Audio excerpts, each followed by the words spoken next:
আজ মনটা একদমই ভালো নেই। বেশ কিছু ভিডিওস দেখছি 1-2 দিন ধরে দেবলীনাদিকে নিয়ে।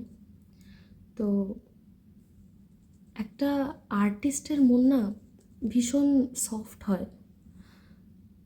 কখন কোনটা মনে আঘাত লেগে যায় কেউ বলতে পারে না। সেখানে দাঁড়িয়ে দিদি তো ভীষণ স্ট্রং বা ছোট থেকে বড় হয়েছে ভীষণ লড়াই করে, আমি যতটা জানি, যতটা ভিডিওর মাধ্যমে ব্লগসের মাধ্যমে দেখেছি আমি। তো আমি গান যতটা জানি সবটাই মার জন্য।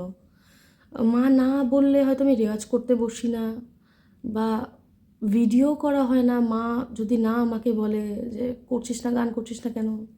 তো ইনফ্যাক্ট একটা স্টেজে ওঠার আগে গলাটা খারাপ হলেও কী লাগে, কি ওষুধ খাওয়া উচিত বা কি করলে আমার যাতে গলাটা ঠিক হয় সেটাই মা ব্যবস্থা করে।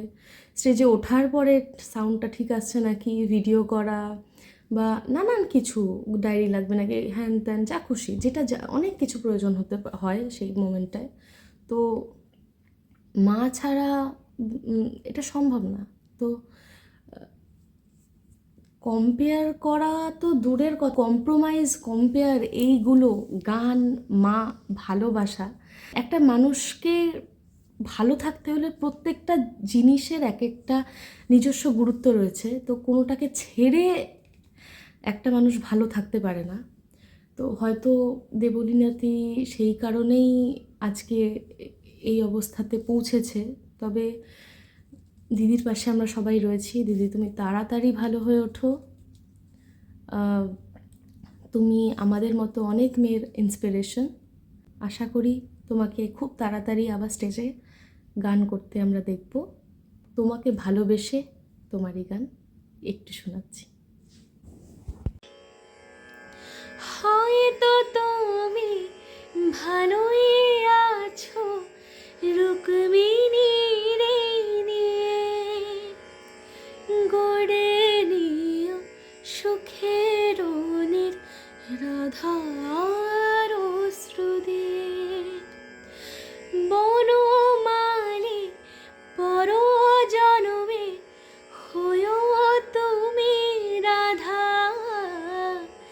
বুঝো তুমি কত দুঃখ, কত সমাজ বাধা। রাধা কলঙ্কিনী চিরদিনই দিল নাম সবাই, কানুর তরে কলঙ্কের হার পুরিলাম গলায়। রাধা কলঙ্কিনী চিরদিনই দিল নাম সবাই, তবু রাধার সর্বঙ্গ শুধুই কৃষ্ণময়। কেন তুমি সবেতে আছো শুধু ভাগিনী আমার, রাধার নূপুর পথের ধুলায় তাই হলো যার। আমি অকারণে তোমার খোঁজে ছুটে ছুটে যাই, কানু ছাড়া হৃদয় নেই তো কারো ঠাই।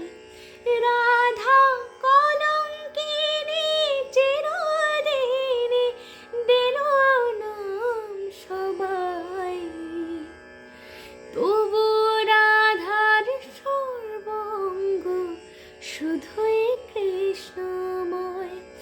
রাধা কলঙ্কিনী চিরদিনই দিল নাম সবাই, কানুর তরে কলঙ্কের হার পুরিলাম গলায়। কানু তুমি সবেতে আছো শুধু ভাগিনী আমার, রাধার নূপুর পথের ধুলায় তাই হলো যার। এই ভিডিওটা তোমার কাছে অবধি পৌঁছাবে কি না কখনো জানি না, কিন্তু কখনো যদি তুমি আমার ভিডিওটা দেখো আমার খুব ভালো লাগবে।